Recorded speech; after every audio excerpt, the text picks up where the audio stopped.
Nós estamos dando início a mais um encontro de estudos aqui no Instituto de Cultura Espírita do Brasil, o ICEB, sonho realizado pelo coração e pela mente de Diolindo Amorim, nosso querido fundador e mentor.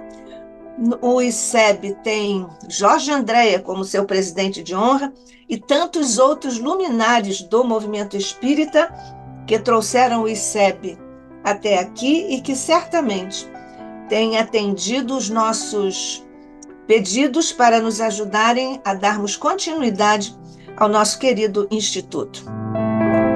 É isso que sempre te pedimos, mestre, e confiamos que estejas oferecendo as melhores possibilidades e recursos para que possamos, aproveitando essa tua dádiva, dar essa continuidade tão necessária à existência e aos trabalhos do ICEB. Particularmente, Jesus, nós te pedimos agora, abençoa todos os nossos irmãos em duras provas e expiações no planeta que tão amorosamente diriges. Em especial nesta hora, nós te rogamos bênçãos de tua mente e de teu coração sobre a mente e o coração de Adílio Jorge Marques, que vem trazer aqui mais uma vez para a nossa alegria no ICEB o produto de seus estudos aqui sobre o tema de que vamos tratar. Fica conosco, mestre, hoje e sempre, sob o olhar de nosso Pai. Então, nós estamos recebendo aqui no ICEB, mais uma vez, Adílio Jorge Marques, professor universitário, bacharel e licenciado em Física, bacharel em História, bacharel em Filosofia, mestre em Astrofísica Estelar pelo Observatório Nacional, doutor em História e Epistemologia das Ciências, pós-doutor em História das Ciências no Brasil, atualmente professor da Universidade Federal Rural do Rio de Janeiro, no Departamento de Tecnologias e Linguagens. É membro do Kairos, equipe internacional de líderes educacionais e de outros grupos de pesquisa. Autor, dentre outros livros, de O Professor do Jovem Imperador, Galileu na Sala de Aula, Introdução às Bases Filosóficas da Física, uma abordagem histórica, Outras Etiópias, Iluminismo no Mundo Luso-Brasileiro, e que vem hoje falar para nós aqui no ICEB, na série História das Ciências e Espiritismo. Ele nos traz hoje propostas científicas e históricas do Espiritismo. Somos todos ouvidos. Adílio Jorge Marques. Olá, é um prazer enorme estar aqui de novo, dando continuidade e encerrando essa série de conversas sobre história das ciências, né, e espiritismo. Queria agradecer mais uma vez a oportunidade que o ICEB está me dando, a professora Nádia, a todos os ouvintes. Eu tenho recebido vários retornos e eu fico feliz com o retorno, com o diálogo que a gente acaba proporcionando toda vez que a gente vai falar sobre um tema, e que, obviamente, a gente não esgota o tema, a gente apresenta ideias que são ideias também que a própria ciência e a própria doutrina em si sempre estão à busca de verdade, né, e se aprimorando, evidentemente. Então, hoje, para que a gente possa fechar essa série de propostas, de ideias, nós vamos falar rapidamente de algumas questões teóricas que eu vou botar da própria filosofia, e mais no início da filosofia e da história. Eu vou fazer uma pequena recapitulação, né, da questão da própria doutrina e das ciências que a gente já conversou nas outras três oportunidades. Essa é a nossa proposta, que fecha hoje, tá?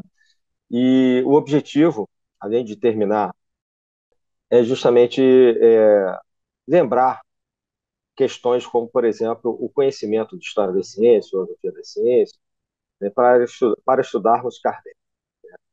O que a gente vai lembrar hoje aqui, que foi pontuado ao longo de outras vezes, é que esse é um ponto que o Kardec não abriu mão, né? Ou seja, vários pensadores da própria história do Espiritismo trabalharam em cima de pontos que estavam sendo, na época deles, desenvolvidos, pontos da ciência, e que, com o tempo, se mostraram reconhecidos, verificáveis, e que, de uma certa maneira, justificam o início e o próprio objetivo do Kardec em estudar esses fenômenos que já apareciam, obviamente, muito antes do século XIX, mas que eram muito marcadas para ele. Então, como a gente falou, vamos voltar um pouquinho e lembrar que, a partir do que era entendido como magnetismo em meados do século XIX, o próprio Kardec vai entrar nesse estudo que já era muito comum na França e em outros países também, como os Estados Unidos, como a gente já mencionou, até para que a gente pudesse fazer observação, eles, né, no caso, fazendo observação e catalogação de determinados fenômenos que aconteciam e que, obviamente, não eram tratados pela ciência mecânica, mecanicista principalmente, né, newtoniana, como a questão, por exemplo, das mesas girantes. Esse é um caso histórico assim muito comum, muito estudado, que eu não vou me ater muito, né? Mas o Kardec ele se deteve na possibilidade de catalogar, juntar informações, um material que depois vai se constituir na formação da doutrina, a partir de 1857, né, dessa observação fenomenológica e, obviamente, de toda a forma de pesquisa que nós já falamos a respeito, que é bem conhecida, e que vai estar no Livro dos Espíritos, na sua primeira edição. E, obviamente, que a partir de 1857 e do Livro dos Espíritos, a gente tem outras obras básicas, é, revista mesmo, a revista espírita é muito importante, volto a colocar isso, às vezes as pessoas não estudam, a gente tem aqui pela FEB a publicação, a revista espírita tem uma quantidade muito grande de informações que tratam história, filosofia, história da ciência, e às vezes eu até pontuo alguns momentos da revista espírita justamente porque é uma fonte de pesquisa fundamental se quisermos entender o desenvolvimento da doutrina espírita. Bom, e essa sistematização, a partir dessas obras escritas e de outros articulistas, autores, né, e diretores da época, constituíram, ao longo da segunda metade do século XIX, e obviamente depois com o século XX, a gente já falou aqui, inclusive com Chico Xavier, e o Brasil tem uma função muito importante, com as obras psicografadas, etc., todo um corpo de tratamento da doutrina e que muitas das vezes vai tocando na questão da história e da filosofia das ciências. Uma questão que podemos retomar é a do magnetismo. A gente usa bastante essa palavra porque ela é uma palavra e uma concepção de uso do dia a dia e da ciência muito antiga, né? Desde a magnetita, desde a da época dos antigos gregos, e até mesmo com a questão de Mesmer, o que deu origem, né, o nome mesmerismo, a questão do magnetismo animal, ou magnetismo, vamos dizer assim, como era chamado dos objetos, a partir da observação, não só de médios, mas da observação de fenômenos que aconteciam, como curas, hipnoses e indução psicológica. Então, essa questão do magnetismo ela era muito forte na Europa no século XIX. E, obviamente, pelos estudos da eletricidade e do próprio magnetismo, e que hoje, a partir de Maxwell, no final do século XIX, a gente chama de eletromagnetismo, como a junção dos dois conhecimentos, né? Essa questão era muito estudada porque havia entre o magnetismo animal e o magnetismo do objeto uma correlação de se entender o que era isso. Durante muito tempo, no século XVIII, por exemplo, ficou muito evidente, no século XVII, existia uma teoria que era a teoria dos fluidos, ou seja, de que o calor, a eletricidade, o próprio magnetismo, como de um ímã, né, de uma pedra natural, hoje a gente produz ímãs artificiais também,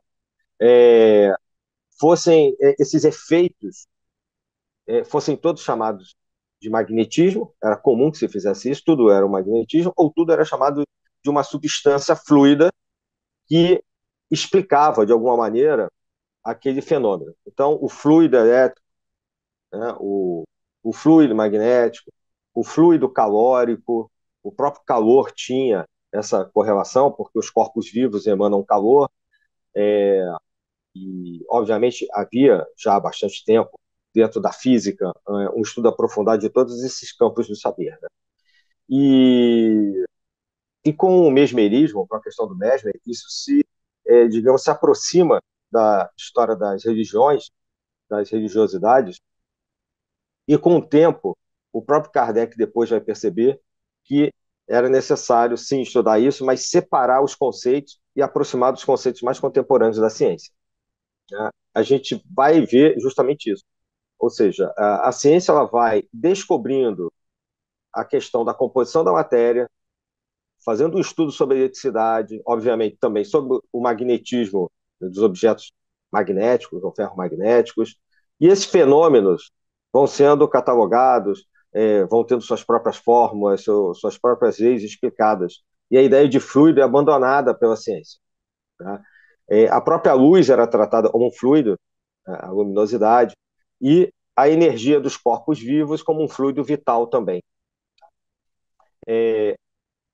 Principalmente a partir do século XIX, e mais ainda na primeira metade do século XX, essa ideia, obviamente, já estava em abandono, cai por vez, quando se entende realmente a questão da composição da matéria com suas moléculas, com os átomos, depois com a composição desses átomos, que são compostos de outras partículas menores, como os quarks, por exemplo, né, no caso dos prótons e dos nêutrons. Então, isso vai sendo explicado por uma teoria e não precisa necessariamente ser definida tudo como um fluido, ou seja, uma substância ou um comportamento universal para cada fenômeno desse da física, né, ou da natureza. Lembrando que natureza e física aqui são praticamente homônimas, né? A gente uma vez falou, né, que physis, que é natureza em grego, deu origem à palavra física.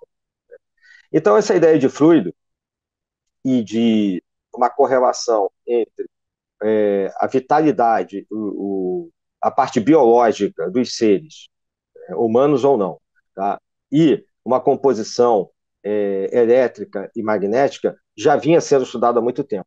E claro que isso passava pelos estudos parapsicológicos, espiritualistas, principalmente do século XIX. E a partir daí, a doutrina espírita tem uma importância grande também em filosoficamente, teoricamente, separar bem as coisas e, digamos assim, acompanhar o desenvolvimento da ciência também nesse sentido de separar como é que funcionava esse fenômeno.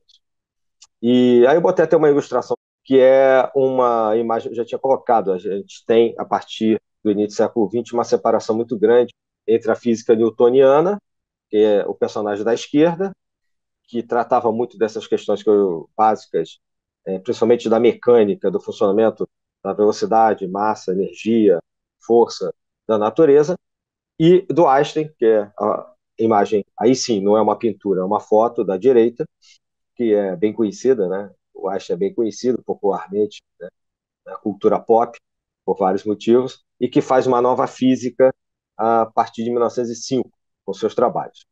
E esse desenhozinho que tem aí embaixo tem a ver com aquela questão que nós colocamos antes, foi na vez passada, colocamos antes.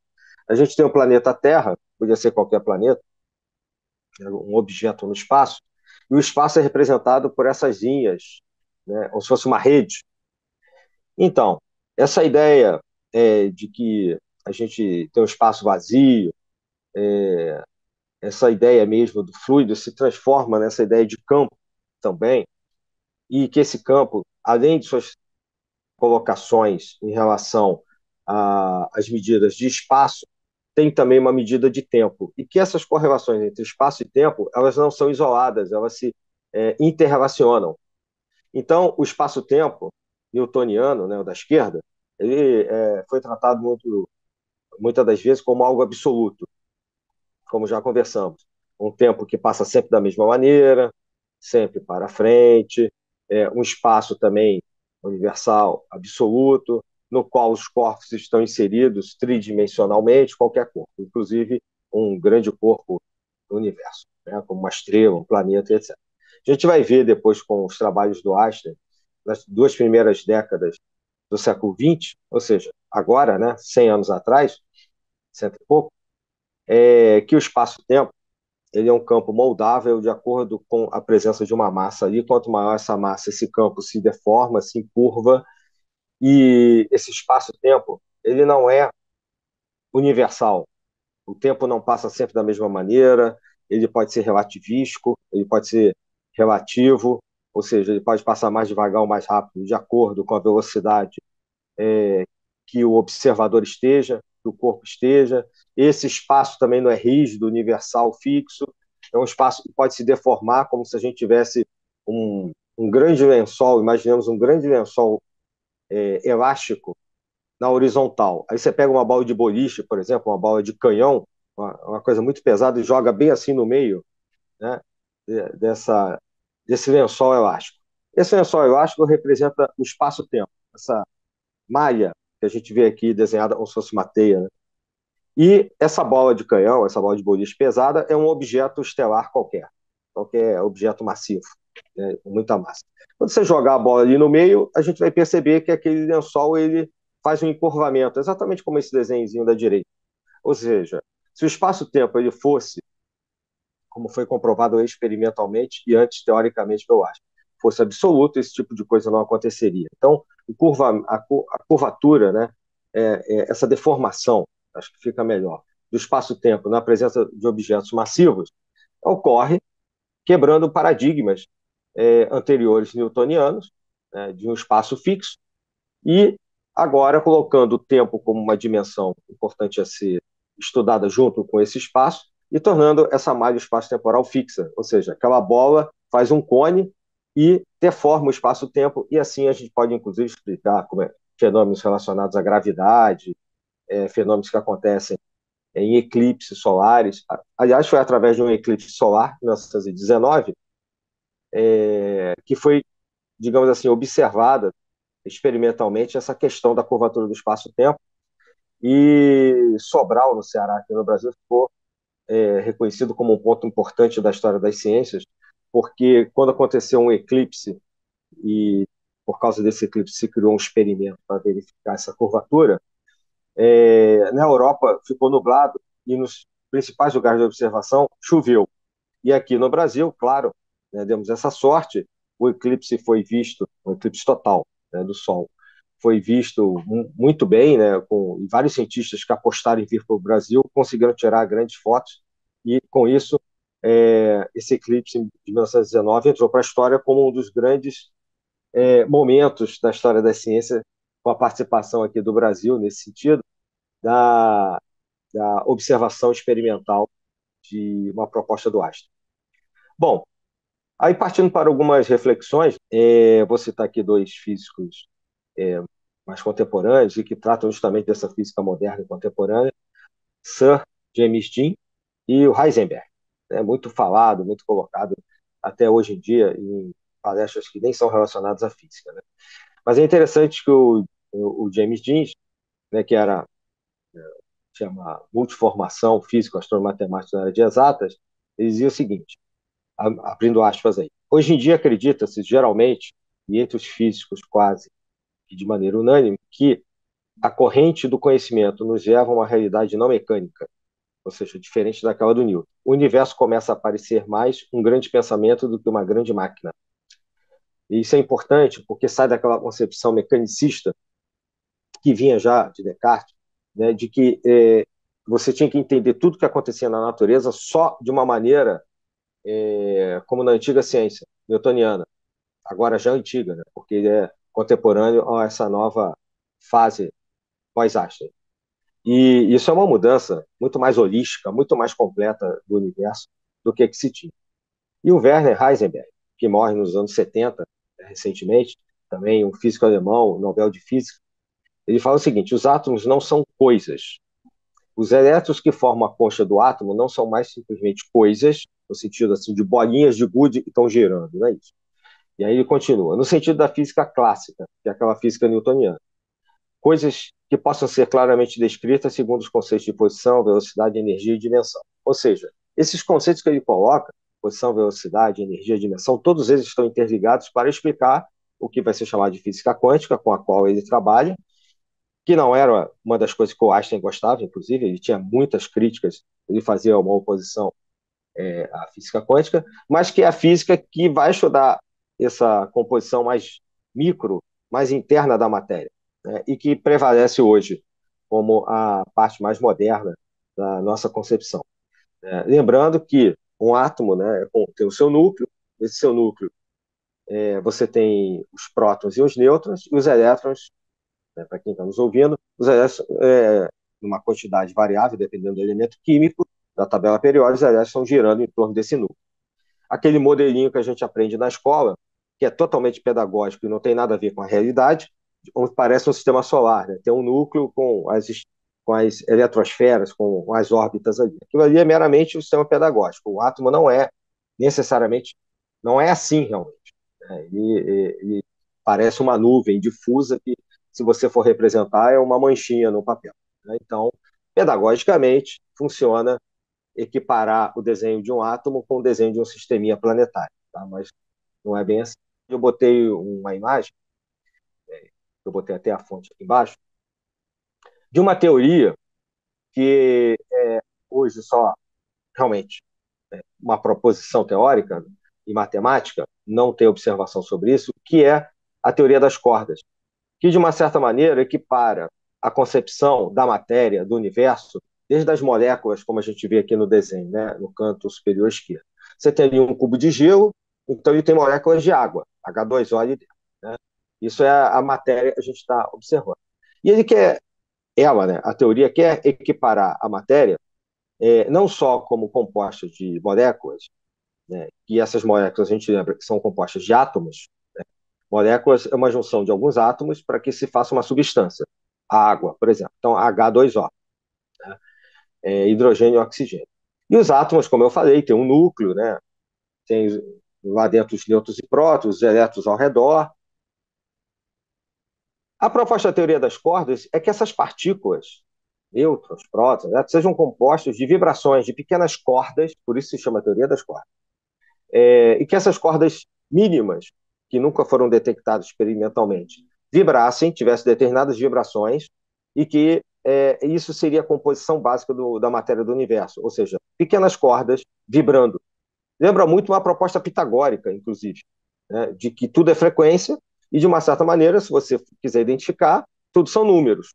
A gente uma vez falou sobre isso, é uma proposta que começa lá com os antigos gregos, acho que foi na primeira série de palestras que a gente fez, falando sobre não só a proposta de Demócrito e outros, os atomistas, né, 2.500 anos atrás, já se falava sobre átomos, depois a ideia de átomos foi totalmente abandonada pela ciência moderna, né, e pós-renascentista, e só vai se estabelecer de vez, realmente, inclusive com um dos trabalhos do Einstein, em 1905, né? Por incrível que pareça. A gente fala tanto de átomo hoje, inclusive nas escolas, mas não era aceito no século XIX como existindo, porque você não via o átomo, não precisava disso para explicar o funcionamento da física clássica, então isso não era discutido. Mas entender a estrutura da natureza a partir da estrutura da matéria, que é a estrutura do próprio átomo, é importante para o desenvolvimento da física nuclear, da física quântica e, consequentemente, da ciência como um todo, né? Da medicina, da astronomia,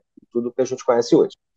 Bom, então, essas pequenas cordas comporiam tudo. Então, os nêutrons e os prótons, a gente já sabe, já sabia, que na verdade eles não são partículas finais. Nêutrons e prótons que estão no núcleo do átomo são compostos de outras subpartículas, que são os quarks, que a gente vê aqui embaixo, né?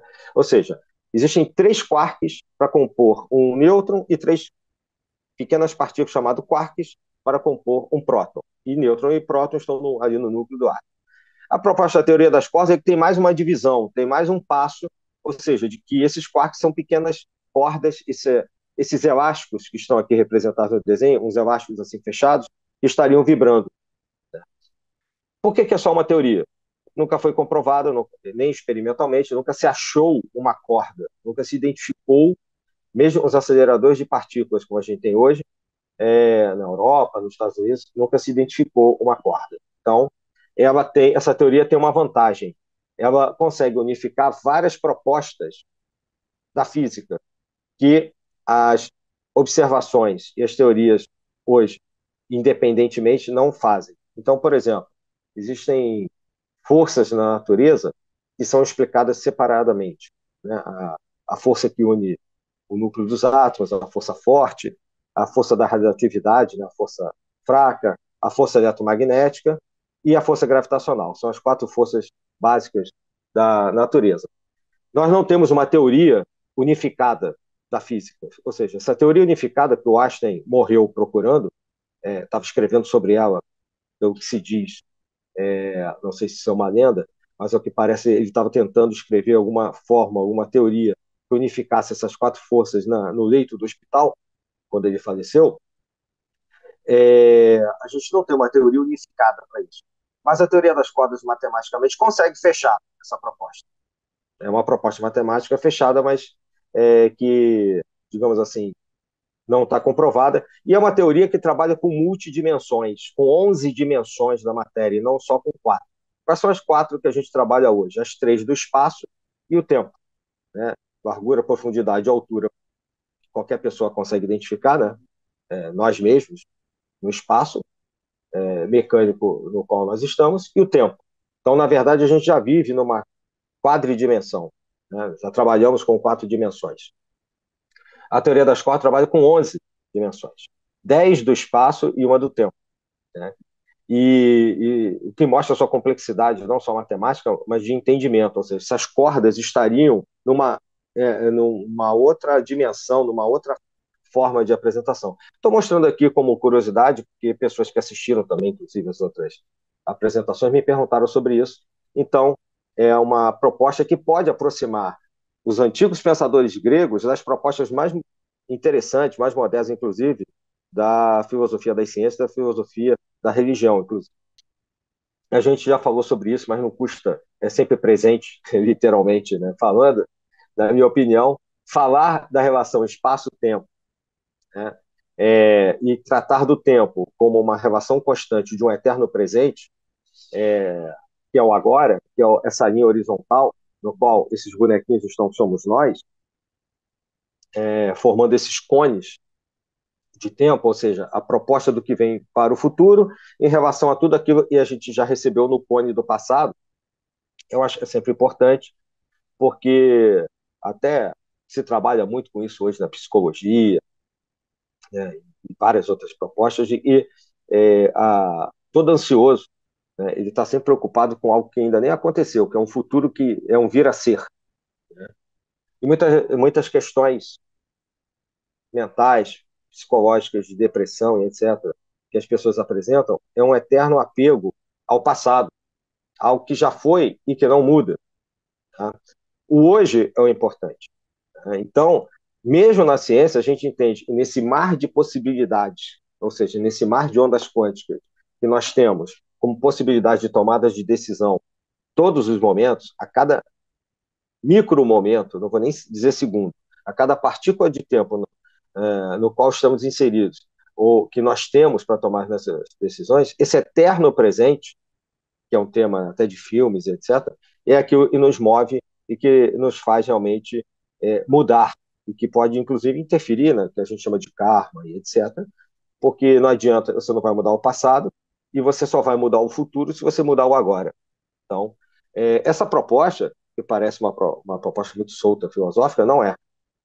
Ela é uma proposta que, de uma certa maneira, une o pensamento macro e micro da sua visão de natureza e que, de uma certa maneira, nos faz adentrar em várias possibilidades filosóficas de discussão. E que já tínhamos falado, inclusive, sobre isso também. Né? Então, uma outra questão que se tinha em relação a todo esse espaço e tempo, e que era colocado nos congressos espíritas do século XIX, mesmo no início do século XX, essa questão de penetrar em corpos opacos que o espírito teria, né? Ou seja, de interagir e influenciar de maneira não convencional, como a gente observa pelos nossos sentidos comuns, né? Nosso mundo sensível. Justamente por isso é que aquelas questões relacionadas a campos de força, a determinados fenômenos eletromagnéticos começaram a ser estudados, porque ninguém duvida que uma onda eletromagnética esteja nos atravessando, isso já era conhecido. Né? Nós temos sinais de rádio, televisão, satélites, celulares, e ninguém está vendo uma onda eletromagnética passando, mas as coisas funcionam, né? Inclusive no sentido de uma tecnologia mais avançada, como GPS, etc.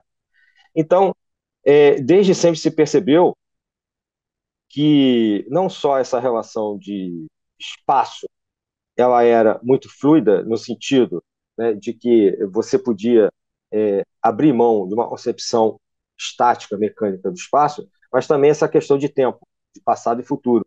E que talvez as explicações mais próximas do que é o eletromagnetismo, do que são as ondas, os campos, né, de força, possam ajudar a explicar esses fenômenos espíritas. Bom, a gente vai encontrar vários pesquisadores que, ao longo do tempo, no século XIX mesmo, e no século XX, trataram de juntar esses, eh, esses conceitos físicos tão importantes que desenvolveram a ciência com a explicação espírita, né, de que o espaço-tempo, por exemplo, seja completamente outro. Inclusive das questões de multidimensões, que nós já tratamos aqui, que eu voltei a falar. Né? Ou seja, será que os conceitos da física moderna, que se desenvolvem bastante no final do século XIX, início do século XX para cá, de alguma maneira se aproximam de questões explicativas da parapsicologia, do espiritismo, etc.? Provavelmente sim. Né? A gente não pode dizer hoje que seja a mesma explicação, que os conceitos sejam únicos para tudo. Tá? Mas algumas questões que são estudadas parecem mostrar uma evolução, né, de conceitos que una lá na frente as ciências com a filosofia das religiões. Aí, como eu falei, apresento aqui, né, mais uma vez, a Revista Espírita. Pego aqui de 1868, do próprio Kardec, uma citação. E lembrando que o Einstein faz o trabalho Tempo em 1905. Essa aqui é uma citação de 1868, no caso, em que aparece o seguinte: baseamos-nos no fato de que o tempo é relativo. Esse grifo é meu. Tá? De que ele não pode ser apreciado senão em termos comparativos em relação aos pontos de referência obtidos na revolução dos outros. E esses termos variam conforme os mundos, porque fora dos mundos o tempo não existe. Não há parâmetro para medir o infinito. Se nós formos interpretar aqui, mesmo, e rapidamente, né, superficialmente, esse texto, que é pequeno, a gente já observa várias correlações com aquilo que foi se desenvolvendo bem depois dessa citação, bem depois de Kardec, até mais ou menos os anos 30 do século XX, com o desenvolvimento da própria física moderna e contemporânea, da quântica, etc. Essa questão do tempo, que já era discutida na doutrina, fica claro depois pela ciência e é totalmente relativo no sentido mesmo de não estou aqui igualando os dois campos de saber, mas no sentido de que tudo a gente explicou é comprovado, ou seja, não há um tempo fixo, absoluto e etc. E que tudo que você vai ter em relação a um outro ponto no espaço-tempo vai depender da referência que você tem na sua própria consciência, inclusive, da forma como você está dentro desse universo, desse espaço-tempo, como você se relaciona com o mundo que te cerca. Então, se existirem, inclusive, outros mundos, é possível também que essas correlações, inclusive físicas, sejam diferentes. Um exemplo é a força da gravidade, que eu já mencionei hoje aqui.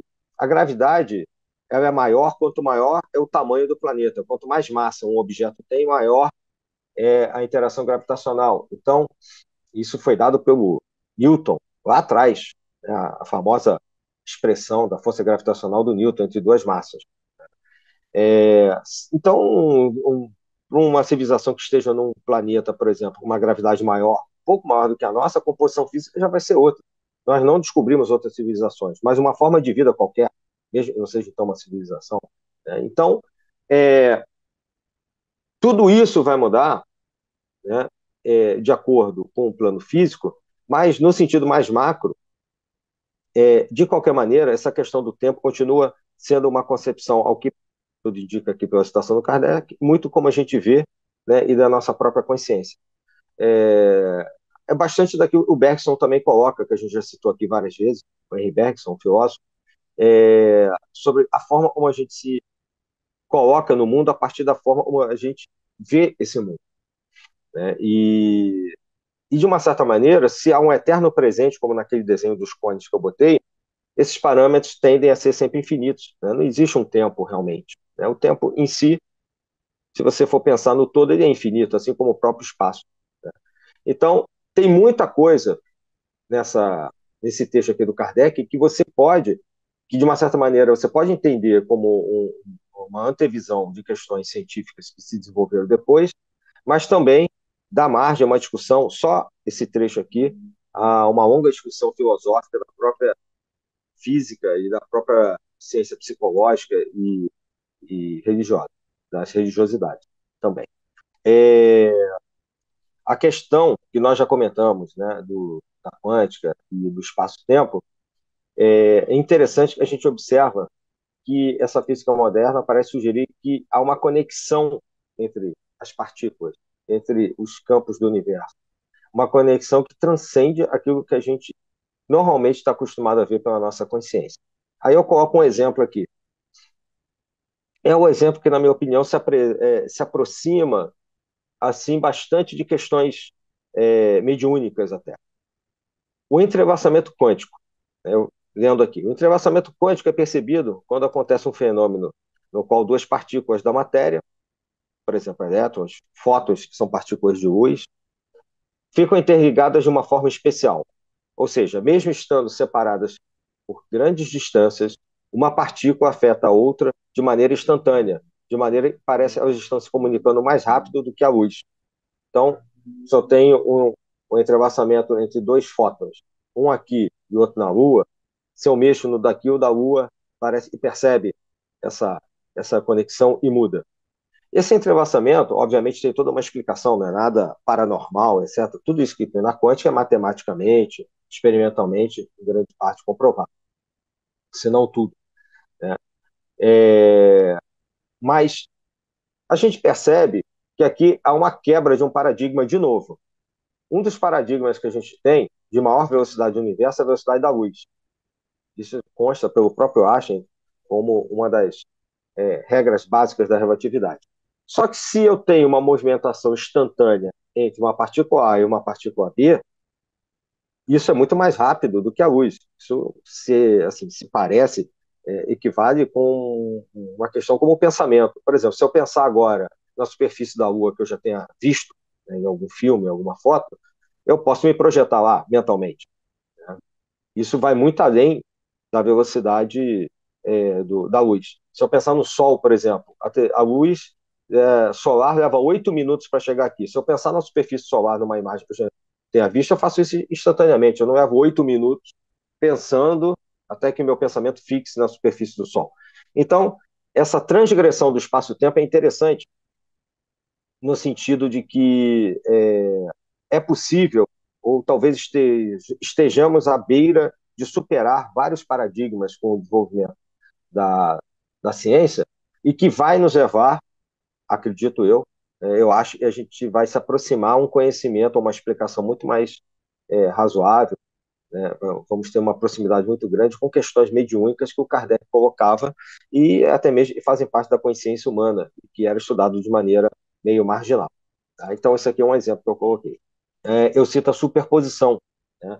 Ou seja, o fato de uma partícula, pode ser um elétron, um fóton de novo, né? Possa existir em variados e múltiplos estados ao mesmo tempo, né? Em condições de espaço-tempo diferentes.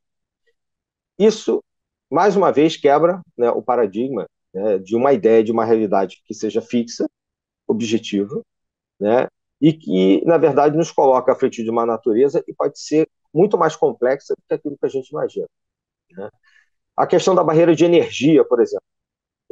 Você tem uma barreira de energia e vamos supor, no ponto mais um, e você tem uma partícula com uma energia, por exemplo, 0,5, a metade. Ela consegue, de algumas formas da física, a gente consegue fazer com que essa partícula com menos energia passe por essa barreira e siga o seu caminho, né, superando uma barreira de energia que ela não poderia superar.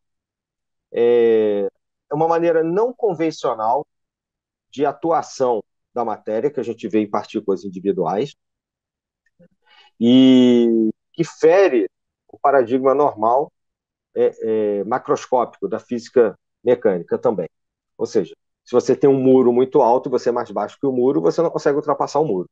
A verdade é essa. Em termos quânticos, você consegue forma de fazer com que uma partícula saia de um lado e a mesma informação apareça do outro. Então, esse tipo de coisa que parece uma materialização, por exemplo, que se consegue com uma partícula, com um fóton, um elétron, caminha, claro, num tempo muito mais à frente, para uma possibilidade de novas explicações para o funcionamento da natureza. Eu vou tentar ser um pouquinho mais rápido agora para a gente avançar um pouco mais. Eu botei Adílio, aqui um essa esquema. questão, desculpe, Adílio, essa questão, então, explicaria o transporte, o fenômeno de transporte? Sim, sim, explicaria, né, exatamente. E aí foi aquilo que eu estava conversando com o Carlos, né, o nosso amigo, sobre o teletransporte a gente vê em filmes de ficção científica. Star Trek, por exemplo, né? Então, uma pessoa lá no filme entra numa cápsula de transporte e sai da nave e aparece na superfície do planeta totalmente recomposto. A gente consegue, de uma certa maneira, fazer isso com uma partícula. Só que o nosso corpo tem trilhões, 4 trilhões de partículas, né? E elas estão arrumadas de uma maneira que compõe o seu corpo, né? O seu cabelo, os seus olhos, naquela cor, e etc. Tal. Desarrumar essa composição de um lado e arrumar essa composição completamente igual e mantendo a consciência que entra na questão espírita aqui, né? Exatamente igual, se materializado do outro lado, sendo rearrumada toda quanticamente do outro lado, é que é o grande desafio. Porque a complexidade do arranjo de informações que você precisa para pegar algo, né, com uma equação com 4 trilhões de variáveis e, digamos assim, reapresentar ela no outro lado com essas mesmas, né, quase infinitas informações, todas arrumadinhas no mesmo lugar, que é o grande desafio. Fazer com uma é uma coisa, fazer com 4 trilhões, trilhões é outra. Né? Mas tem a ver com isso, sim. E a gente estava conversando sobre essas questões, porque a ficção científica é uma proposta do cinema justamente de propostas avançadas da ciência. E muitas questões que eram ficção, hoje já nem são mais ficção. Né? E, então, é isso mesmo. Eu botei aqui nesse slide uma forma de a gente entender, né, rapidamente, eu não vou me ater a isso, que de uma certa maneira é um resumo de tudo que a gente falou até hoje, né, desde o surgimento da filosofia lá atrás, até mesmo o Pitágoras, que a gente já citou hoje por causa da teoria das cordas, né, é, e o que justamente a gente pensa da filosofia até uma metafísica, algo além da física, né? Meta, além, como uma ciência primeira. Antigamente se considerava, Aristóteles fala bastante disso, de uma ciência primeira que dá origem a tudo. E os antigos gregos trabalharam sobre isso, né? Os pré-socráticos, é, muito também. Então, Pitágoras coloca bastante isso sobre os números e as cordas, as frequências, a harmonia das esferas. Então, o objetivo aí, como está no quadradinho da direita, é justamente a ampliação dessa visão de mundo. E qual é o objetivo da filosofia? Além da ampliação, uma sabedoria de vida e a concepção racional do universo. Então, a filosofia vem trazer justamente uma tentativa de explicação racional e que depois vai se transformar em várias outras ciências. Só fixando algo que a gente já falou algumas vezes e tem uma relação com essas outras ciências, a própria metafísica, de novo, né, algo que vai além da natureza, da física, tem classificações, aqui as mais variadas. A própria cosmologia, da qual estamos falando já desde a outra vez, que é uma teoria do universo, faz parte, esbarra muitas das vezes, né, em questões que lembram a metafísica. Né? Então, nós temos aqui a axiologia, ontologia, teologia, que é o conhecimento sobre Deus. Temos vários conhecimentos que, na verdade, nos levam a um aprofundamento teórico das ciências como um todo. Não importa que ciências, se exatas humanas, ciências como um todo. Eu botei aqui, hoje, encerrando essa conversa, alguns exemplos de sistemas filosóficos que abrangem o que a gente está conversando hoje e todas as outras conversas nossas. O racionalismo, o idealismo, né, o espiritualismo, que a gente já citou. Então, o racionalismo com Descartes, que eu já mencionei algumas vezes, mas que é anterior, né, a ele, desde o primeiro século antes de Cristo, né, ou antes da Era Comum, como se fala, antes, né?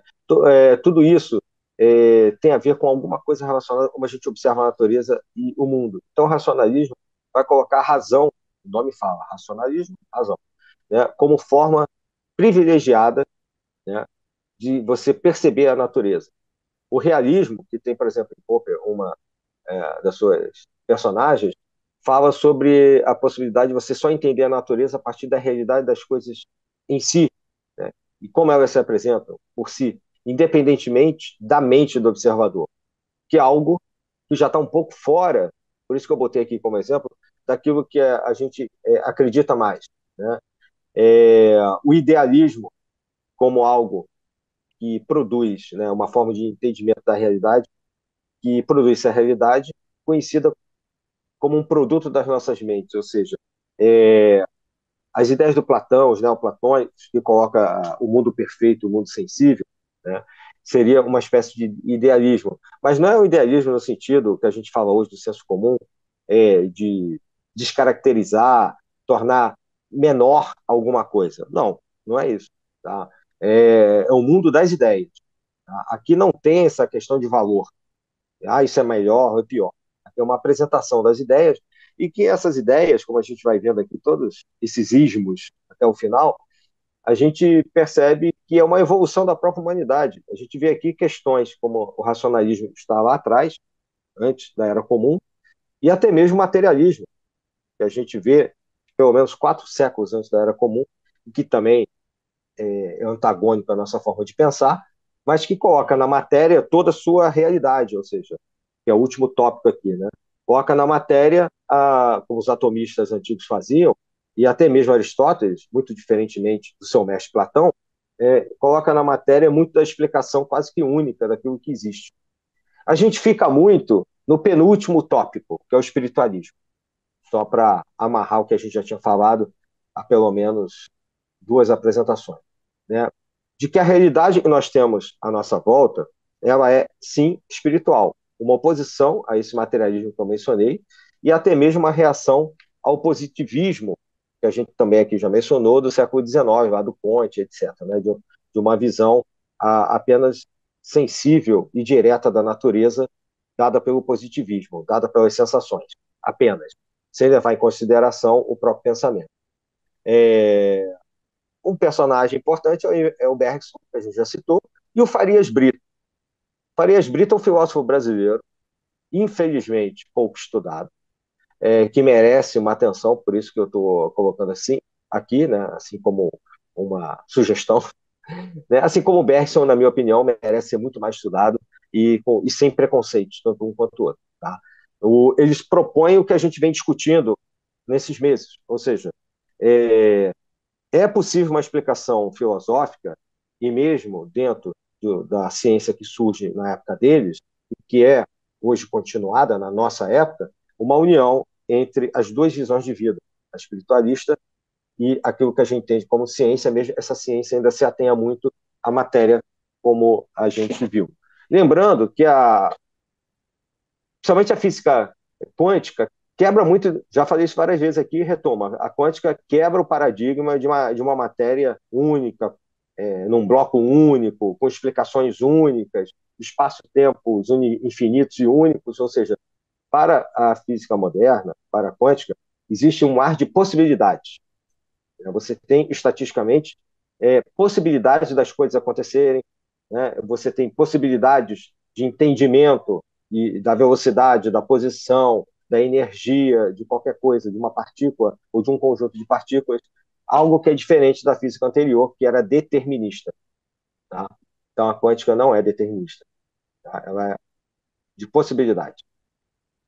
Que era a discussão que o Einstein tinha, né? O Einstein teve um debate constante com os quânticos, porque ele fez aquela famosa seguinte frase, né? Deus não joga dados com o universo. Né? Ele acreditava em Deus, assim como outros físicos quânticos também, não todos. E os que não acreditaram, no final da vida, muitos passaram a crer, né? Esses físicos quânticos. E Deus não joga dados com o universo, o que ele está querendo dizer com isso? Quando você joga dados, você trabalha com possibilidades. Você trabalha com possibilidades estatísticas. Quantas vezes vai sair o número 1 num dado? Vamos supor que sejam 2 dados. Então, tem 6 faces. Quais as possibilidades que saia tudo 1 tudo 6, um 6 e um 5 sempre, ou quantas vezes. Tudo isso, na cabeça do Einstein, faz com que a explicação da quântica se torne a matéria totalmente aleatória. E aí o debate com os quânticos é justamente que, para eles, essa questão não determinista, ou menos determinista, e mais, entre aspas, estatística, não seria aleatória no sentido, né, só de uma jogada sem um entendimento, pode fazer explicar os fenômenos que eram observados. Né? Porque realmente, a gente já falou aqui, né, um elétron, por exemplo, um fóton, ele pode se comportar tanto como partícula, mas também pode se comportar como onda, depende de como o experimento esteja sendo feito. Um elétron é uma partícula ou uma onda? Né? Então, essa dualidade, essas possibilidades de manifestação da matéria, e onda se comporta de maneira diferente, né, de uma partícula, que motivou essa discussão, e são realidades diferentes, né? Entre o mundo macro, onde o que é uma partícula aparece para mim como uma partícula, e o que é uma onda só aparece para mim como onda. Mas no mundo micro, as coisas se confundem. E aí é o que a teoria das cordas tenta fazer, juntar essas duas ideias numa coisa só, né? Porque a gente vê a partícula, mas as cordas são acústicas também, são ondas, são vibrações. Então essa é uma discussão que segue ainda, né, na história das ciências, na filosofia das ciências. É só uma, uma lembrança aqui dessa discussão, dessa famosa frase do Einstein, né? Deus não jogaria dados com o universo. E ele realmente morreu acreditando nisso, né? Eu aqui coloco só essa questão do que é realmente o caráter científico, né, que vem desde a palavra scientia, do latim, para aquilo que a gente discute, né, na história das ciências, na filosofia das ciências. Alcançar a verdade dos fatos pela pesquisa com métodos e técnicas apropriados. Tá? Então, você tem características para fazer isso. E, de uma certa maneira, foi essa metodologia que o Kardec usou para compor o Livro dos Espíritos. Todo mundo sabe disso, já falamos também. Né? Você tem características como a realidade, né, a factualidade de alguma coisa, ou seja, como aquilo se manifesta, a sistematização, ou seja, você consegue ter um ordenamento lógico e coerente daquilo que você está observando, e, inclusive, comprovando uma teoria que você propôs como hipótese, e a verificação dessa hipótese, dessa teoria, podendo ser comprovada ou refutada. Eu posso propor qualquer coisa. Agora, se eu vou conseguir observar aquilo, verificar aquilo, é outra história. Né? Senão a gente está sempre no senso comum, né? Aquela questão de qualquer um faz qualquer coisa, né? Que é muito o que o fake news hoje trabalha.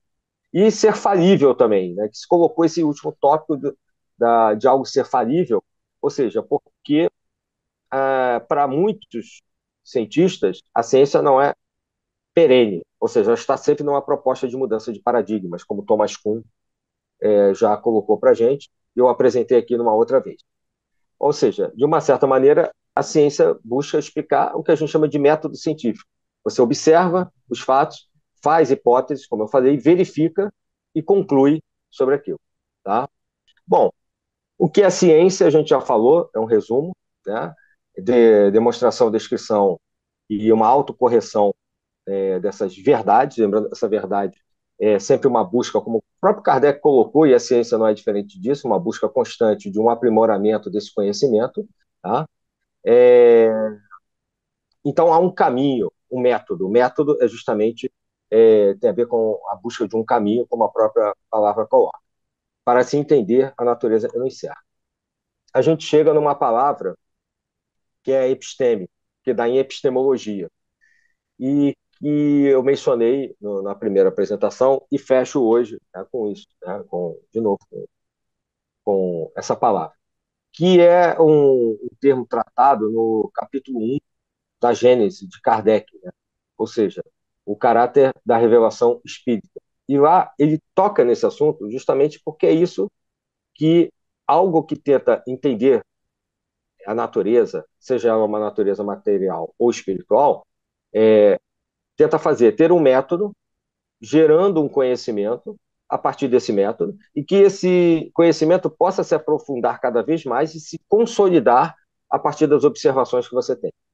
Então, de uma maneira geral, o episteme é um corpo, digamos assim, organizado de conhecimentos, uma ciência qualquer, tá? Uma reflexão geral em torno da natureza, pode ser, com etapas e limites do conhecimento humano, e nessas relações se estabelece entre sujeito e objeto. Lembrando, essa relação entre sujeito e objeto é a forma básica das ciências. Eu observo alguma coisa que está acontecendo, eu sou o sujeito, o objeto é algo que está inserido na natureza, e eu dialogo com essa outra polaridade de maneira cognitiva, ou seja, pelo meu conhecimento, pelo meu entendimento. Tá? Então, a teoria do conhecimento, que é o que a gente chama de epistemologia, ou um discurso sobre a ciência, é justamente o estudo crítico, racional, das ciências naturais, matemáticas ou das ciências como um todo. Tá? Então, na verdade, a epistemologia começa lá atrás, com o Platão, com os antigos gregos, e Platão aprofunda bastante isso, bem antes de Aristóteles. E eu coloco aqui a questão do Galileu, porque o Galileu é um marco, ou seja, Galileu, para a história das ciências, é o camarada que fez uma revolução chamada Revolução Científica, mudou a forma de entendimento da natureza. O que isso quer dizer? Ele sai daquela questão de observação da natureza apenas descritiva e ele junta a matemática, que ele diz que é a linguagem da natureza, como uma forma de explicar o que está sendo observado no mundo físico e no mundo astronômico. Ou seja, ele abandona uma concepção dogmática de observação da natureza, principalmente aristotélica, que foi estabelecida muito pelo pensamento da Igreja Católica, principalmente por São Tomás de Aquino, e ele passa a usar uma descrição sempre constante e imutável da natureza e que pode ser descrita essa natureza não só por teoria, mas também pela quantificação matemática. Então, ele elege a matemática como a linguagem das ciências. E é isso que acontece até hoje. Né? Ou seja, eu não vou só acreditar que a Lua é redonda, perfeita e totalmente branca. Ele virou uma luneta, que era usada como um sistema, um objeto militar, virou para o céu e foi olhar a Lua. Não, a Lua tem crateras, tem rachaduras, não é totalmente esférica. Aí ele desenhou, a gente tem os manuscritos dele. Ou seja, o que eu observo na natureza tem que passar pelo crivo de um método, de uma observação. Então, Galileu é muito importante, por isso eu coloquei ele. Eu menciono o caráter epistemológico da doutrina, né? Que é basicamente o seguinte: afirmar a existência do espírito como princípio independente da matéria e sua sobrevivência após a morte. Já falamos até em relação ao Bergson isso, né? A imortalidade do espírito, ter uma perspectiva deísta aí, colocando Deus como a causa primeira, a questão reencarnacionista também, de uma pluralidade das existências, de possibilidades de vida, a comunicação com o mundo espiritual, a lei de causa e efeito, a pluralidade dos mundos habitados, a concepção tríplice do homem, corpo, perispírito e espírito, a evolução em vários planos da natureza, ou dos vários, né, do e em planos da natureza, a responsabilidade individual continuada, e Jesus como guia e modelo da humanidade. A questão do modelo aí é importante. Isso aí as pessoas às vezes deixam passar. E coloco aqui duas citações do Gabriel Delane, que eu vou ler, eu acho interessante. O Espiritismo deixa de parte as teorias nebulosas, desprende-se, desculpe, dos dogmas e das superstições e vai apoiar-se na base inabalável da observação científica. Aí está na obra O Espiritismo perante a Ciência. Então, ele já coloca aqui uma questão do próprio Kardec, apoiar-se na base inabalável da observação científica, ou seja, um método. E no fenômeno espírita, uma outra citação que eu acho interessante: o espiritismo é uma ciência cujo fim é a demonstração experimental, né, de novo essa palavra, como está na questão do método científico, experimental da existência da alma e sua imortalidade, por meio de comunicações com aqueles aos quais impropriamente se tem chamado de mortos. Então, pega-se, a gente vem falando isso o tempo inteiro, e o Kardec fala isso em vários momentos de toda a sua obra, que é vastíssima, está muito além dos livros mais conhecidos. São muitas obras, que você deve seguir uma metodologia. Essa metodologia tem um reflexo, sim, a metodologia científica, para você entender o que a gente chama de espiritismo. Né? Eu vou só mencionar aqui rapidamente algumas propostas para aqueles que queiram depois identificar essas questões filosóficas do espiritismo e que podem ser agrupados, né, de várias maneiras. mas que trata da teoria do conhecimento, da teoria ontológica, né? Ou seja, da teoria do ser, a axiológica, né? Que é a teoria dos valores, questões teóricas que eu apresentei naquele fluxograma anterior, né? Naquele desenho. Então, a teoria, a gente pode ir no Livro dos Espíritos, por exemplo, na parte 1, no capítulo 2, né? Questões que tratam, por exemplo, da própria teoria do conhecimento e das ciências, da visão das ciências como um todo. Sobre a teoria do conhecimento e a epistemologia, a gente tem, por exemplo, no Livro dos Espíritos, na introdução, no capítulo 1, no Evangelho segundo o Espiritismo, lá no item 2 da introdução, no Livro dos Médiuns, primeira parte, capítulos 3 e 4. Então, só sobre a epistemologia, a gente tem várias citações, pegando aqui só os livros mais conhecidos de Kardec, né? Como eu disse, é uma obra muito vasta. Sobre a questão ontológica, a gente tem, na questão do Livro dos Espíritos, a partir da pergunta 100, da questão 100, a própria escala espírita da Revista Espírita de 1858, várias, várias perguntas e várias questões que tratam sobre o ser. Sobre a questão dos valores, a axiologia, sobre a ética, estética, a própria questão do conhecimento de Deus, ou seja, a teologia, a gente tem aqui nas obras póstumas, tem no Livro dos Espíritos, o Evangelho segundo o Espiritismo, aí já se espalha de uma maneira muito mais profunda. Então, para aqueles que queiram realmente entender essas questões, perante a luz do Espiritismo, basta pegar qualquer livro, né? Existem alguns sites que, ou até esse slide aqui, como vocês estão vendo, como eu acabei de mostrar aqui, mostra, eu quero ver uma questão axiológica, eu quero ver uma questão epistemológica. Eu consigo encontrar na obra do Kardec essas propostas, né? Então, é muito fácil, é quase como abrir assim e você identificar. A partir do momento que a gente já discutiu o que são esses conceitos, né?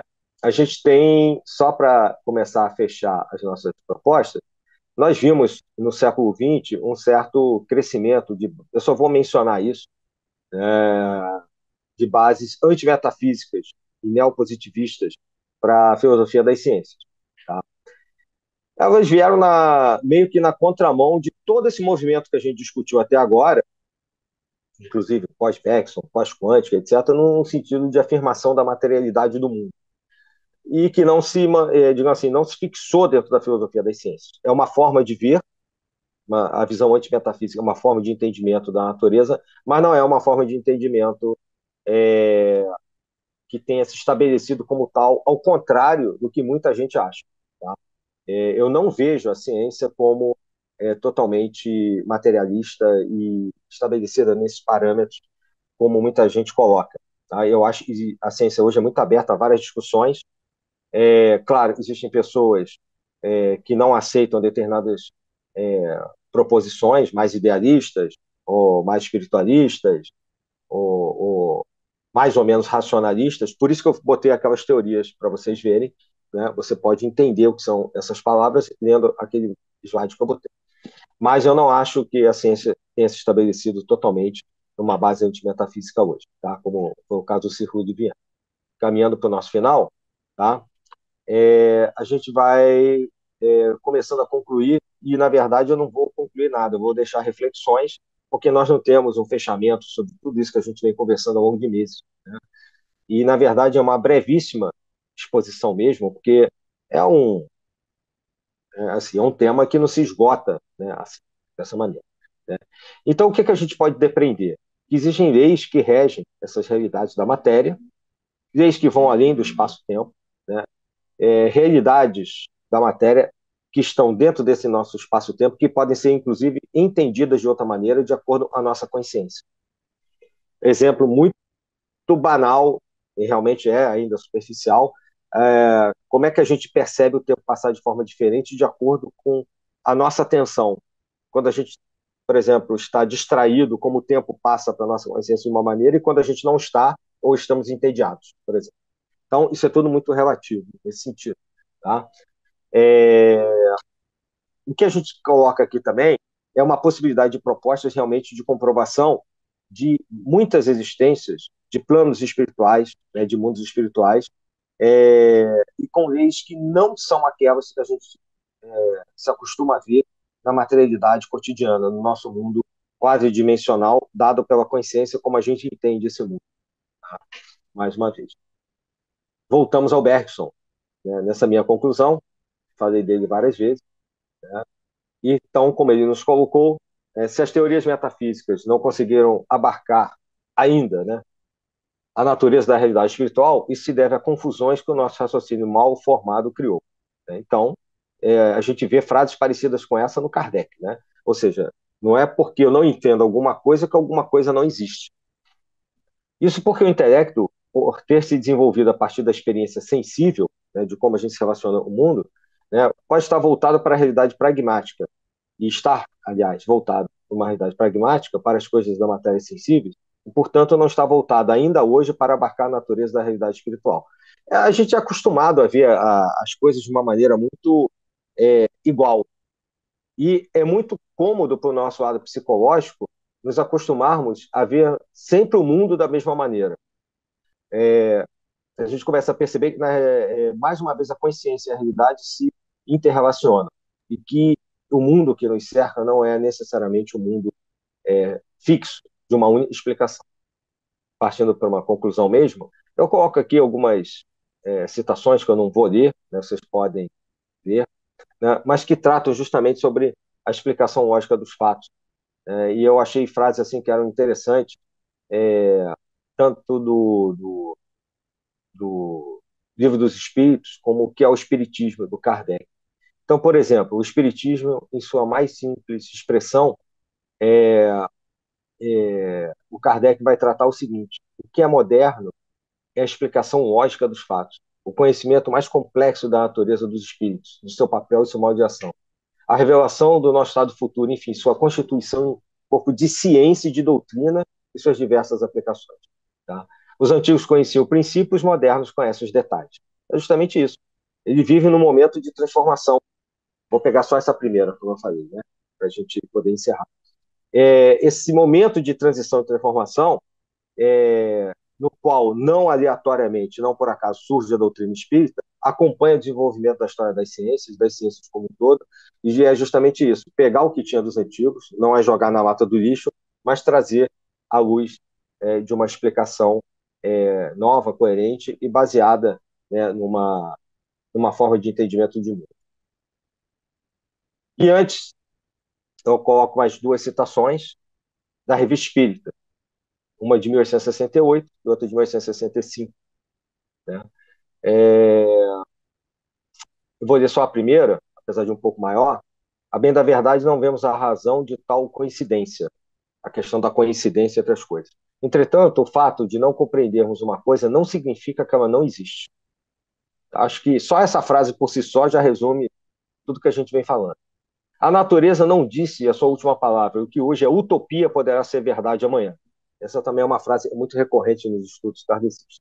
Então, pode ser que entre os fatos existe uma certa correlação que não suspeitamos e que poderia traduzir-se por números.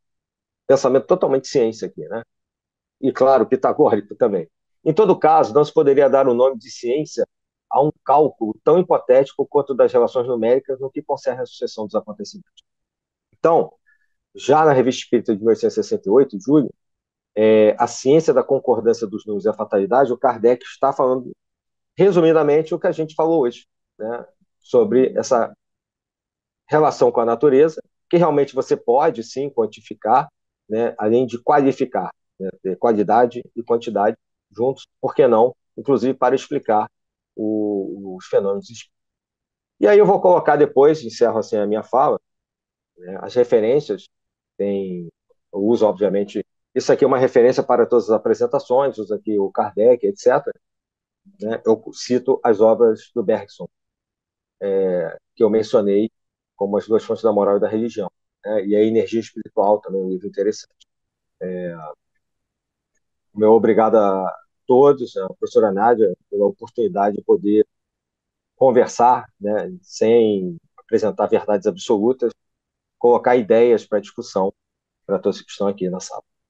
Pois é, Adílio, nós agradecemos mais uma vez a sua participação aqui no ICEB, hoje fechando esta série sobre História das Ciências e Espiritismo, em que nós fomos juntos passeando pela filosofia, pela ciência e pela história da ciência. Chegamos à quântica, atravessamos a newtoniana e fomos em frente. É, nós temos aqui umas participações no YouTube, mas eu vou fazer É, uma observaçãozinha só agora, porque você fez menção agora no minutinho final, você falou sobre a percepção que nós temos do tempo. E essa é uma visão agostiniana, não é? Santo Agostinho, com a formulação do tempo psicológico. Ele que é, é o filósofo da interioridade. sim, é verdade. Essa questão da percepção variada do tempo, ela não é da ciência moderna do século XIX e XX, né? Bem observado. Isso faz parte do pensamento lá, desde, por exemplo, Santo Agostinho, né? Lá no século IV, e mesmo antes, até mesmo com os pré-socráticos, que a gente comentou na primeira vez, já se fala sobre isso, né? Então, muitas das vezes, o próprio Heráclito fala do devir e o Parmênides, da eterna permanência. Essa questão do tempo é muito importante num processo de civilização como o nosso, pós-revolução industrial, no qual a gente acaba contando as coisas para que a gente obtenha, dentro de um mundo material, determinados resultados muito imediatistas. Tanto um detalhe histórico interessante, que o uso do relógio não era uma coisa popular. Até, por exemplo, o século XIX, XVIII, as casas não tinham relógio, as pessoas não se preocupavam com relógio, nem em casa, nem relógio nas fazendas, não existia relógio de pulso, né? Vou botar um relógio aqui como o Santos Dumont fez, etc., tirar do bolso, né, e prender no braço para ficar mais fácil, né, de ver. Ele que era um grande inventor também. Então, essa ideia do tempo é uma questão muito industrial, é uma questão muito de você ter rápidos resultados, naquilo que você está fazendo. Porque no mundo antes, por exemplo, do final do século XVIII, mas principalmente do século XIX, quantificar o tempo não era uma coisa tão importante assim, não, porque o tempo ele é. Enquanto nós existimos, o tempo existe. Enquanto nós somos, ele é. Então, há muito de Parmênides disso, né? E de existencial, como Santo Agostinho colocou realmente, bem observado. Eu anotei aqui, o Adílio, quando você fez, você falou agora, quase no finalzinho, você falou sobre o Pitágoras, não é? Que o E falei da teoria Pitágoras, das cordas também. sim, e também porque o Pitágoras superou determinadas posturas para chegar a outra dimensão na relação com a realidade e tal. Então, você fez, de uma certa forma, uma comparação quase antitética do Pitágoras e do Aristóteles. Você falou Sim, em isso. alguns momentos, Me sim. ocorreu na hora que nós poderíamos, estou te colocando isso, que nós poderíamos, então, nessa mesma relação, o Heráclito e o Parmênides. Sim, Se você, o é. que é que você acha disso? Então, existem vários momentos antitéticos, né, de comparação entre pseudo Sim. oposições na filosofia. Né? O Heráclito e Parmênides, aí, só relembrando, né, como eu estava falando antes, a eterna mudança, o eterno devir, né, do Heráclito, você não entra duas vezes no mesmo rio, Aí, né, e a permanência do ser, né, e a permanência do Parmênides. Essa oposição de visões, ela dessas duas personagens lá atrás, né, mais ou menos 4 séculos antes de Cristo, até hoje se discute isso na filosofia e na academia. Até hoje. Não há uma resposta, porque, na verdade, me parece que aquilo que se mostra como aparentemente oposto, na verdade, é complementar, como aquele yin yang dos taoístas, né, dos chineses. Escolher uma opção, aí a quântica também nos sugere isso. Quando a gente escolhe uma opção, você abre mão da outra. Por exemplo, se eu escolher uma visão de um elétron se comportando como uma partícula, eu abro mão de entendê-lo como onda. E vice-versa. Se eu entendê-lo sim. como onda, eu deixo de observar os fenômenos que acontecem quando ele está na condição de partícula. Então, eu acho que a relação complementar das ideias é uma síntese, né, da qual a gente não vai poder escapar. Essa visão polarizada é uma visão muito ocidental, né, muito positivista mesmo, na nossa consciência, e toda essa herança que nós recebemos no século XX, XXI, né, desse passado, né, de grande construção teórica, de conhecimento, e houve um boom desse conhecimento, né, uma explosão desse conhecimento da Revolução Científica para cá, né, do Galileu, do Newton, né, do século XVII para cá, principalmente depois da Revolução Industrial. Então, eu acho que escolher uma é abrir mão de todo um mundo de explicações, né? E é justamente o que a quântica faz, né? Junta possibilidades, não determina a possibilidade. Então, ser determinista é quando você escolhe uma só variável na equação, escolhe uma posição só, né? Quando você trabalha com a possibilidade, você trabalha com todas ao mesmo tempo. Isso. Então, olha, pelo YouTube, agradecendo aqui esses que se manifestaram e todos os demais que estão conosco em ambos os planos de existência. É bom nós É. lembrarmos isso, né? O Roberto Calil Abraão, olá, bom dia para você, obrigada, volte sempre, fique sempre conosco, como, por exemplo, a Paula Eduarda Canhadas está nos desejando bom dia, a Fernanda Linhares, lá de Floripa, também dizendo bom dia, amigos, abraços de Floripa. Está me mandando um cheiro das violetas para a menina Nádia.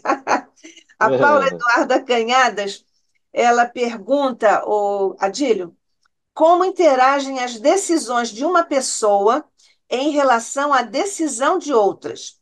Como se descreve no tempo, ou diz, como se descrevem no tempo as ações individuais, coletivas e suas relações? Quer que eu repita?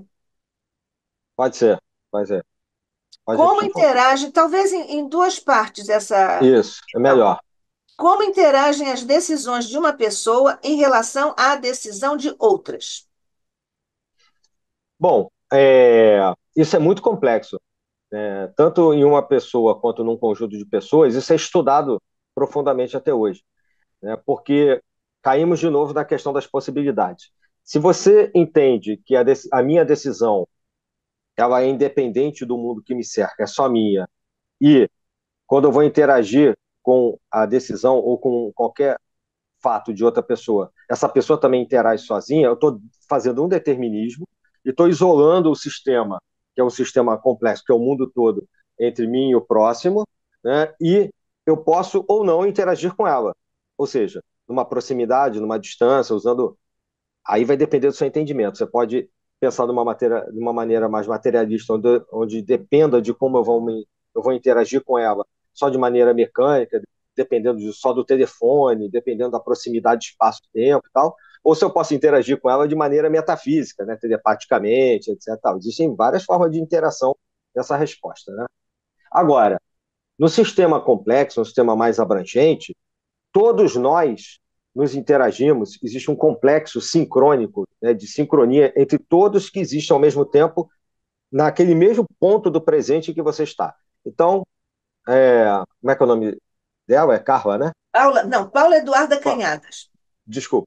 Então, a Paula está coexistindo com a professora Nádia, comigo, com os demais que estão assistindo, ao mesmo tempo, e com todos os outros, sei lá, 7 bilhões de pessoas neste momento. Essa correlação ela é complexa. Se eu entender que essa correlação ela é multifacetada, ela é holística, né, ela é sincrônica, essa relação entre todos acontece como se fosse uma teia de possibilidades, né? Então, tudo que eu penso aqui, de uma certa maneira, vai reverberar no meu futuro e numa interação com o próximo. Queira esse próximo me conhecer ou não.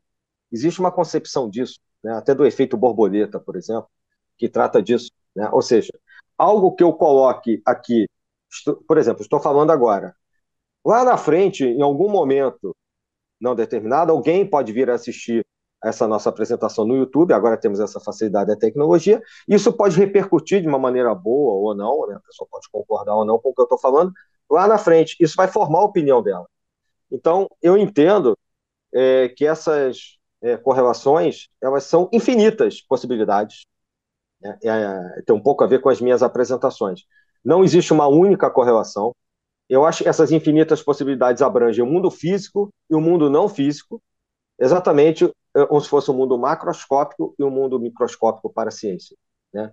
E aí eu botaria um neologismo, né? Um mundo metacósmico, né? Metacósmico, Ou seja, além do observado, né? Além desse cosmos, né? Criando aqui agora. Então, eu acho que existe uma correlação entre todas essas possibilidades. É a segunda parte da pergunta da Paula. Como se descrevem no tempo as ações individuais, coletivas e suas relações?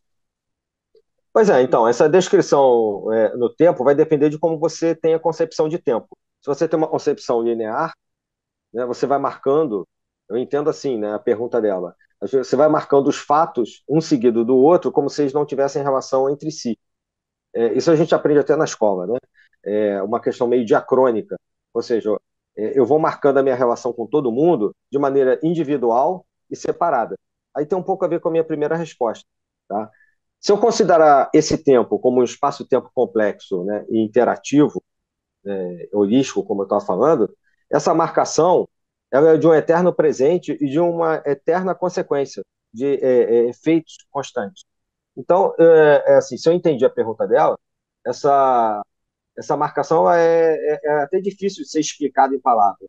Algo que acontece no tempo, como eu estava falando antes, comigo aqui numa relação com o próximo, pode se manifestar da maneira mais diversa em outra dimensão ou até mesmo no futuro. Lembrando que essa questão de futuro, ela é uma variável da minha consciência, pode ser isso. Então, é muito difícil você explicar como é que isso se marca no tempo, né? Porque, lembrando, o tempo é a marcação de uma consciência que age nessa linha do tempo. Então, para mim, algo que aconteceu, que foi feito, existe. Enquanto uma outra consciência interagir comigo e ela esteja consciente daquilo que está acontecendo, vamos supor, viva, né, que seja, aquilo também vai existir para essa pessoa. Né? O que a ciência coloca, quando ela morre, esse fato deixou de existir? Ou ele continua existindo no tempo, né, independente daquela consciência estar presente aqui ou não? Essa é a grande questão, né, aprofundando filosoficamente aqui, a relação entre a ciência e a própria metafísica, não importa como você chama essa metafísica.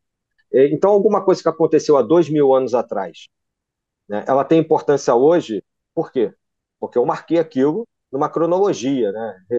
Tenho, sei lá, os testamentos, eu tenho alguma coisa sobre Jesus, ou sobre os romanos, os judeus, etc. Mas se eu não tivesse feito isso, aquilo teria deixado de existir? Se eu não tivesse, ninguém tivesse registrado nada, o que teria acontecido com aquele evento de 2.000 anos atrás? Né? Então, essa é uma resposta que é uma pergunta, porque não tem uma. Eu acho que não tem uma resposta definitiva a essa pergunta dela. Ela é muito profunda, muito abrangente. Né? Mas eu acho que existe porque consciências interagem naquele tempo. Enquanto consciências interagirem ali, aquele fato vai continuar existindo. Que é o ostracismo dos gregos, né?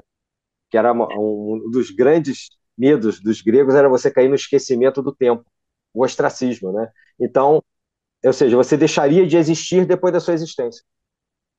Né? Isso. Coisa que agora não é mais possível com a internet. Uma vez na Não, internet, para sempre na internet. Olha, a é, Paula Eduarda Canhada está dizendo que ela está dizendo, é interessantíssimo isso que você diz, e está dizendo que explica muito a interação com outras consciências do tempo passado ou futuro. E a Fernanda Linhares está dizendo um excelente estudo. Eu concordo com você, né, Fernanda? Nós e todos aqui presentes achamos que foi um excelente estudo. Pelo YouTube, por enquanto, ninguém mais. Eu queria voltar àquela tua concepção que você fez uma referência rápida ao, ao pensamento do Voltaire como o universo sendo uma máquina, um relógio. E Descartes, né? isso, e Descartes, né? E voltou. O Voltaire também disse que era uma máquina, um É, relógio, né? Então, essa tua concepção, que eu escrevi aqui uma outra coisa que agora. Ah, sim. Era o ano da revista Espírita que você não colocou na primeira citação. Então, essa concepção transitou de ser uma máquina para ser exatamente o que, segundo a quântica? essa é uma boa pergunta. Essa transição, que é uma transição da própria ciência, de uma concepção mecanicista, né, do universo e dos seres humanos, transitou de algo que era uma cópia da explicação do Isaac Newton para tudo, ou seja, essa concepção mecânica vem também, né, um pouco antes, mas o próprio Descartes na França. Tudo podia ser explicado de maneira racional, mecânica, etc. Evoluiu para uma concepção mais complexa e de interligação entre tudo que está acontecendo. Ou seja, um fenômeno, aí tem a ver com a pergunta anterior, é como se um fenômeno não pudesse ser explicado sem que outros fenômenos estivessem acontecendo. Tá? É uma cadeia, Então, né? é uma cadeia. Então, você também abandona com a concepção do relógio, como se tudo fosse um grande relógio, né, uma grande máquina, uma grande engrenagem, você abandona aquela concepção de tudo fixo, pré-calculado, determinista, né, e que, de uma certa maneira, é muito baseada naquilo que você observa e no mundo material que está à tua volta, você abandona um pouco isso e vai para um mundo que é totalmente diferente do nosso, que é o um mundo subatômico, e que não funciona assim. Não funciona com essa previsibilidade, não funciona o mesmo determinismo. Então você muda completamente. Na verdade, você vai de um polo ao outro, né, de visão de mundo, de paradigma. Essa visão da quântica, que é mais complexa no sentido de interligações com várias coisas, né? Que é mais difícil ou mais fácil. É que a gente acha que a palavra complexa é só isso, mas para a ciência, complexa quer dizer também quantidade de conexões que você faz, tá? De variáveis que você tem. É uma visão que se aproxima da espiritualidade como um todo. Tem um livro que, obviamente, os físicos, né, quase todos odeiam, né, mas que eu acho interessante, que é o Tal da Física, do Fritjof Capra. Independentemente de algumas forçações que ele faz, amarrando concepções budistas com concepções da física de partículas, por exemplo, a proposta tem muito a ver, na minha opinião, num fundo de filosofia, com uma proposta de uma física quântica contemporânea, moderna. Ou seja, é possível conectar fatos. É possível você tentar explicação, né, pelo efeito diferente que as partículas têm de não respeitarem esse determinismo que a gente vê no mundo macroscópico, você tentar explicar coisas que estão acontecendo e não seriam muito explicáveis. Né? Então, por exemplo, como é que eu posso atravessar um muro de energia se eu não tenho energia para aquilo? Né? Por que uma partícula pode ter dois comportamentos completamente diferentes ao mesmo tempo, ser partícula e ser onda? Isso no mundo macro não é assim. Você, se você olha uma bola de gude, ela é uma bolinha de gude. Ela não é uma onda representando. Você não vê ondas numa bolinha de gude. Você vê uma bolinha de matéria, né, densa. Você pega, joga no chão, a gravidade atua, né, e tal. Cai porque tem uma interação entre a massa da bolinha de gude e a massa do planeta, que é a Terra, e tal. Mas no mundo macroscópico, desculpe, microscópico, isso não acontece. São possibilidades. Então, por exemplo, quando eu tenho um elétron girando em torno de um átomo, se eu quiser saber a posição que ele está, eu fixo o meu olhar nele, eu interfiro no fenômeno, eu passo a interagir a minha consciência, a minha visão, o meu olhar com o movimento do elétron, e aí, para eu saber em que posição ele está, eu congelo ele naquele espaço-tempo. Então, se eu congelei ele, ele parou. Eu não consigo saber a velocidade dele, daquela partícula. Agora, se eu quiser saber a velocidade com que aquilo está acontecendo, eu não posso fixá-lo, eu não posso saber exatamente a posição, porque quando eu souber a posição, eu perco a velocidade. Olha que interessante. Coisas que são comuns, até para você tomar uma multa de carro, a gente estava falando sobre carro, né, uma hora. Você tem um carro, você sabe a posição que ele está na estrada, né? Eu estou passando pela cidade tal agora com 80 quilômetros por hora. Qualquer coisa no nosso mundo macroscópico, você sabe a posição e a velocidade. Se você for para o mundo microscópico, você não consegue. Ou você bem sabe uma coisa, ou você bem sabe a outra. Né? Ou você bem sabe o momento daquela partícula, ou você sabe, né, como ela está em termos de posição. Então, essa não determinação, essa indeterminabilidade da matéria não é comum para a gente. Então, eu acho que a gente caminhou para um mundo de possibilidades, para fechar, né, que a resposta também é ampla. A gente migrou de um pensamento muito estático, e até simplista, porque o Descartes, inclusive, levou isso para o corpo humano, né, para os animais. Por mais que ele acreditasse em Deus e até no éter, por exemplo, como uma matéria que permeava tudo, ele chegou a dizer que você podia fazer qualquer experimento, né, ou dar a entender, né, com os animais que eles não têm alma.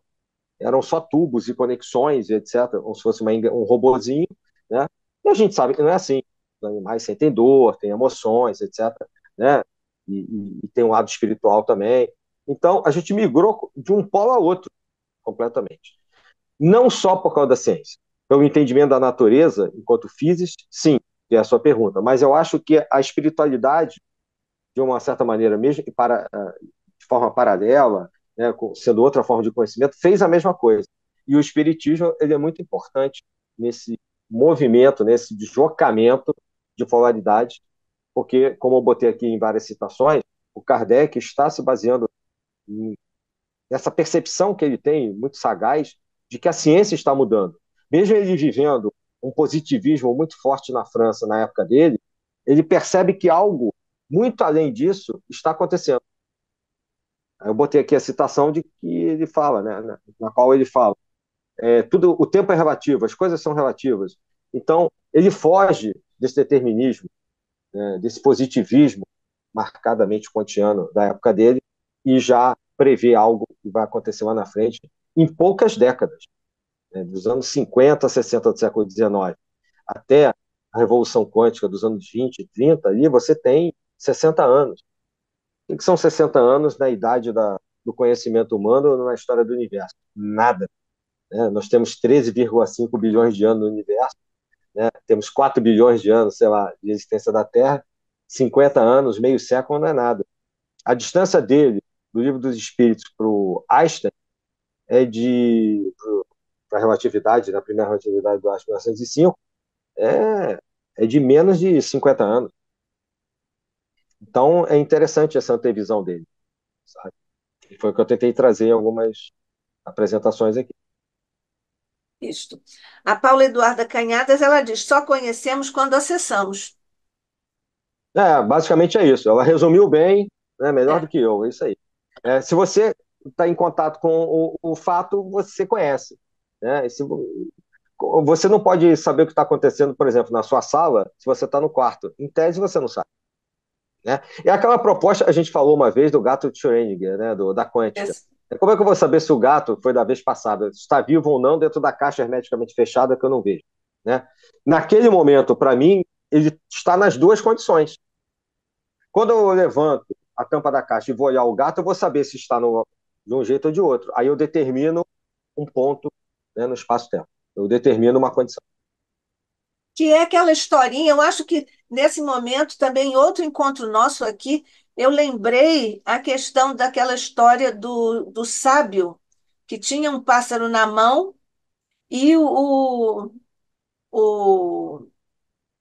o seguidor, né, o discípulo, perguntou como é que estava o pássaro dentro da mão dele, né? Ele falou como você quiser, porque ele podia soltar ou podia matar, apertando o pássaro, né?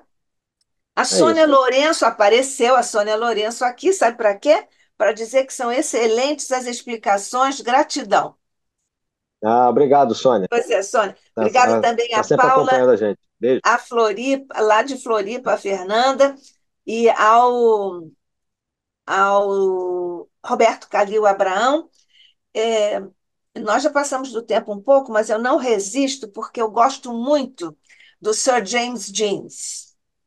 Uhum, Nem sou física, não, mas eu gosto muito dele, porque quando ele falou sobre o universo ser um pensamento, vale dizer, uma mind, né? Uma mente, né? uhum, E aí nós seríamos pequenas mentes, mindeds, né? isso. Adoro isso dele, adoro, adoro. A gente percebe pelo James Jeans e foi o Heisenberg, né, que eu botei, agora citamos o Schrödinger, quem viu Oppenheimer, o filme também, né, que ele lia até o Bhagavad Gita e tudo, a gente vê que esses físicos que estão ainda até hoje na vanguarda do pensamento científico, eles têm justamente essa concepção de um outro mundo, de uma realidade não mecânica, como o James Dean coloca, né? Ou seja, saíram completamente de um polo, como você perguntou, e foram para outro. E tem uma visão realmente muito diferente da natureza do mundo que nos cerca. E abrindo para novas possibilidades. Quando um Oppenheimer fala do Bhagavad Gita que iria, né, ou outros que iriam, por exemplo, a doutrina secreta, né, da Blavatsky, por exemplo, eles mandam uma mensagem subliminar de que existe a possibilidade de realmente estarmos pisando num novo mundo, né, numa nova concepção de natureza, que é muito diferente daquela que a gente herdou até o século XIX newtoniano. Isso parece, assim, talvez para o público em geral, pode parecer uma besteira, mas não, é um avanço muito grande para as ciências, porque essa concepção e essa discussão das ciências, ela transcende, ainda mais hoje com a internet, como, né, a professora colocou.